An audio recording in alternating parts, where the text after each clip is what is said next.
I have been really sick. I got really sick last week. Last time I saw you was the last video, but you haven't been in my garden in a while. And part of me has a bit of a pride issue when I show you my garden, because I don't know. I don't know what's wrong with me. I feel like I'm behind. I feel like this is the first year we haven't had help with our garden. Those things don't get done very fast, and that's the way it is.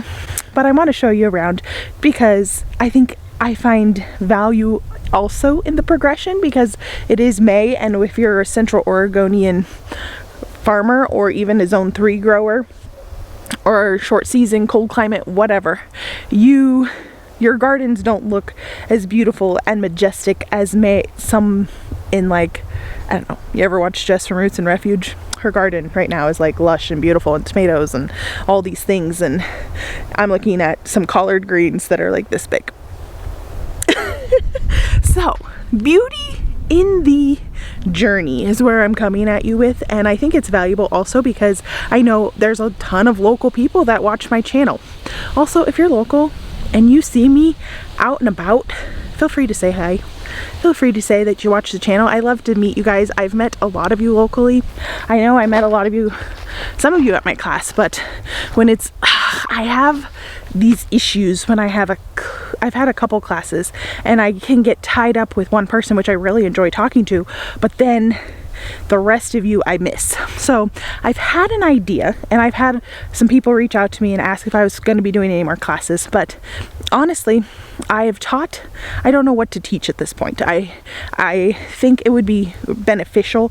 I don't know if I'll have one this spring or like this early summer coming up, or maybe just late summer when the garden's actually looks like a legit garden. But I thought it'd be fun to open it up to like just the local YouTube audience, for people to come out, have some tea, and do like a garden chat and walk around. And you could ask questions. If I know the answer, I'll answer them. If I don't, I'll tell you I don't.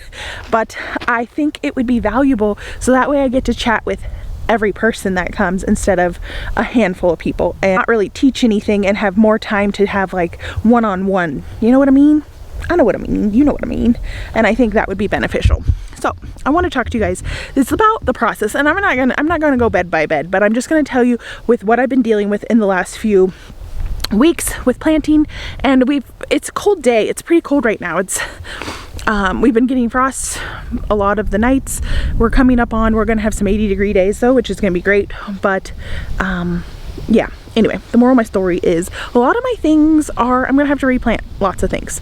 And I had a whole bed I did like a really cool pattern in this bed of kale and collard greens and head romaine lettuce. And I was like, it's gonna be this awesome pattern. Nothing came up except for my collard greens. So you can see them here and here. Guys, I planted these several weeks ago, and they're just now coming up. It's been kind of cold, kind of rainy. That's okay. It's slow. And I don't have, besides some onions that I bought, I didn't buy any starts besides the ones I'll show you. Anyway, so this bed was parsnips. It needs weeded, and they came up really good, and then they got patchy. But you can kind of see the rows of them. Are the onions I bought they got starts. And these are my onions. They're only on this half of the bed. This is a 75-foot bed, so it's not puny. Okay. So this bed though, I planted a whole bed of beets, and they were all coming up, and they all looked really good. There's not one beet seedling left. Maybe one or two if you really look hard, but from my eyeballs, no. Also, one bed of garlic, very patchy, not good at all. The other bed, better, but I've been having a rough time, guys. A rough time. Haven't even planted 3 beds over here. But what I do want to show you is this, which I would consider it sort of a work in progress. It's basically finished. These are all potatoes. This is 5 rows, 5 feet wide, 50 feet long of potatoes.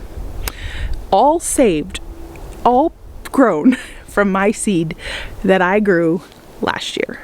So we like rationed our potato usage. And I also, at Christmas or Thanksgiving, I found store-bought potatoes for 50 cents for a 10-pound bag, something crazy like that. Ate on those instead of our own, just so, because I knew I wanted to save my own for seed. Yeah, store-bought potatoes aren't the greatest necessarily if you're going to be dogmatic about it, but when you're trying to build up your... Have you bought seed potatoes? They ain't cheap, and they're getting more and more expensive. So sometimes when I look at the cost of seed potatoes, or even like seed garlic, it's like, isn't it just cheaper to buy organic garlic to eat from the store and then I don't have to grow it myself?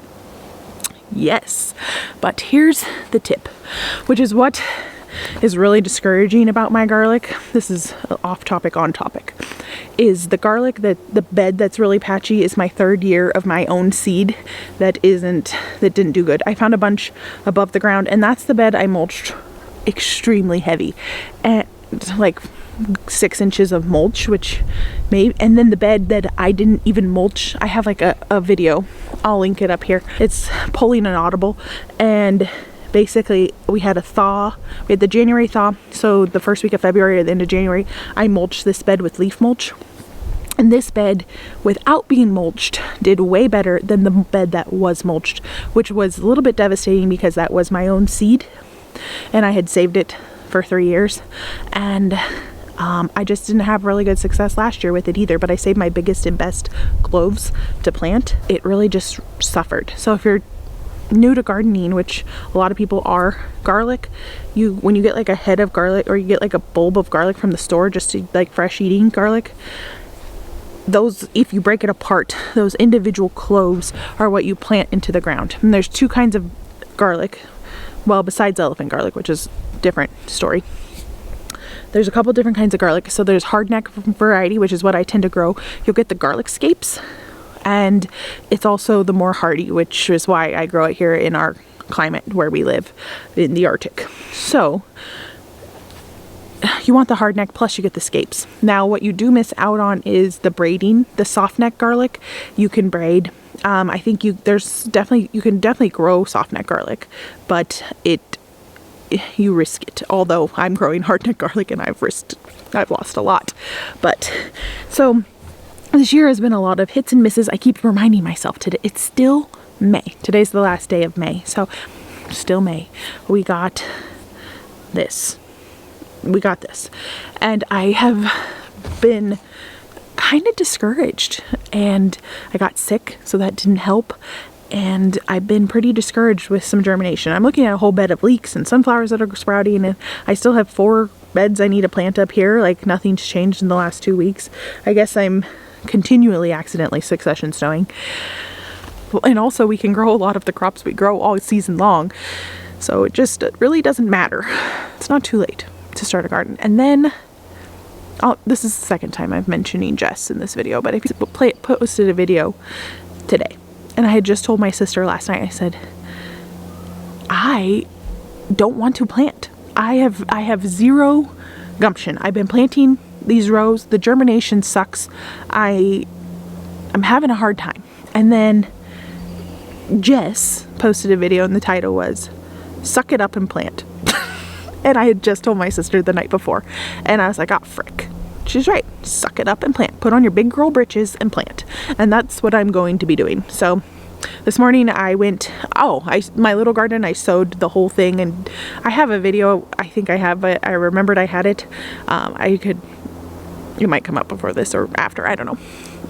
The moral of the story is I planted the whole thing, and then the pigs got out. Somebody left the gate open, and they broke into the chicken coop, and then the chickens got into my garden and ate a ton of my stuff.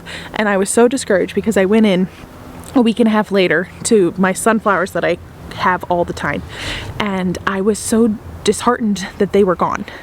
But then today I woke up and quite a bit had survived. I do this often with planting, and go in and I plant those sunflowers, and then I wait a week or two, and whatever doesn't germinate, I go and resow. And last year I think I had to do it like 3 or 4 times. We had a cold, wet spring as well then. But you know what? It's not as wet. It can't be as wet as last year because I didn't water until July, and I've already been watering quite a bit this year. Sometimes you will be discouraged. Then you, like me, pull yourself up by your bootstraps and suck it up and plant. So that's the moral of my story. You want to see my potatoes? Okay. This is pretty air. I'm gonna walk down yonder. I still have, this was super grassy, which is why I didn't want to plant anything that would get overtaken, and I'm hoping I can keep the grass down, but you're going to be able to see it popping out. And how I'm going to combat it is just, I came through this afternoon and just put flakes of straw on top of the grass. So I have 1, 2, the beds or the walkways are kind of, I could come in and sweep, but you know, got lots of things to do. 5 beds. It's pretty good. And you're gonna see the tufts of grass coming up. I'm just gonna come through and do it. And we're gonna weed whack in. So you gotta come through and weed whack all this grass. It's starting to go to seed. Need to weed whack it. So this flake of straw, if you pull it up, see the grass under there? So I cover it pretty thickly with straw, and I have another bale, have another 6 I have on order, and I just come through and I'm going to do that wherever you see little tufts of grass. So far my potatoes haven't come up yet. We could go and peek under the straw over here and see what's going on, which is fine because we've been getting some hard freezes where like I had to start a fire this morning because inside my house was in the 50s. So fire, heat necessary. Nope. I need some more straw over yonder. Oh, and I also haven't watered these at all. I do have my irrigation here. I just don't have anything hooked up. I've been repairing. I've gotten the whole big garden repaired and the little garden repaired. I'm a flim flam farmer, so I leave these out all year round because it's a lot of work, and by the time fall comes I am done for. I just have a little repair bucket that I go around with some PVC cutters, some extra PVC, the fittings that crack, what have you. They are, and I go around and fix everything. It's not that big a deal. Okay, I'm not seeing any potatoes, which doesn't surprise me because we buried them really deep. I still have, I kind of neglected them, which I understand isn't the greatest. I still have all of these potatoes that are seed potatoes that I've left out here, neglected them. I'm gonna plant them as well, I think, because I might go and do it in the high tunnel. We'll see. So potatoes, if you're in our area, I'm gonna preface this by saying there's a lot of microclimates within our microclimates, because I know people that can grow corn outside across town from me, but I cannot. I know some people start their corn inside, like in 72 plug trays, and transplant it out. It's not ideal if you have a long climate, but if you don't, that's what a lot of people do around here. Anyway, so I want to talk to you. So this is a chitted potatoes, which means they were, that's not a very good one. I don't know if these are any good now. Could have. Some of them are. They've been baking in this bucket. All right, this one's kind of sad, but I'll show you. You cut it in half. It's got to have a couple eyes on it. I bet if I planted this one, it would still be okay. But you cut it in half. If you live in a climate that's humid and wet, which we don't, you want to dry out your potatoes after you cut them, after you chit them, till they heal over like that, where they dry out. If you live in a dry climate, which I do, I decided I was just going to chit them and then throw them in the hole and see how that goes. Because that's a lot of potatoes, and it was easier to just like walk around with a knife and cut them, pop them in. And I didn't film any of this because this was my Mother's Day thing I wanted my family to do, so it was a lot of work all hands on deck to get it done. And we got it done. I was concerned we wouldn't have enough potatoes to put in this whole area because, by golly, that's a lot of potatoes. But we did. And we have extra. So, good potato day. It's gonna be getting warm in the next few days. And so I'm gonna be mulching a lot of my beds and replanting. So what I'm gonna do is I have leaf mulch left over from the fall, which are in garbage bags, and I have some grass clippings that aren't sprayed, and I know where they came from. They're not used with any chemical fertilizer. And I have straw, which isn't sprayed, but it has weed seeds in it. I had a bale over here sitting out for a while, and it was like a lawn on top because all the seeds sprouted on top. It was hysterical. But they're easy to get out. It's not like the grass that you're seeing coming up where it's really difficult to get out. It's very easy to get because they're just right on top. You just pop them out and you could just walk by when they get tall, catch them before they go to seed. But yeah, anyway, so I'll get a couple more bales for this and for the garden and just mulch the beds and do like some spaces, like clear the straw away from where I'm going to plant. And I think maybe that will help. Maybe it'll deter. I can tell like some of my sunflower seedlings have bites out of them. Like, is it a mouse? Is it a bird? I don't know. But they're like getting poked, which I've never seen that before, which I've noticed it with a lot of things. So anyway, that's the deal. We're going to mulch and plant. Thank you guys so much for hanging out with me tonight. And yeah, I'll see you in my next video. Hope you guys are planting strong and planting strong. Still got lots of work to do. Lots and lots of work. This is a lot of garden space. Gotta plant my high tunnel too. I realized I have never shown you my tomato seedlings since I planted the seeds. They're huge now. Anyway, moral of the story. You'll see them on another video. Bye guys. See what I mean? Like,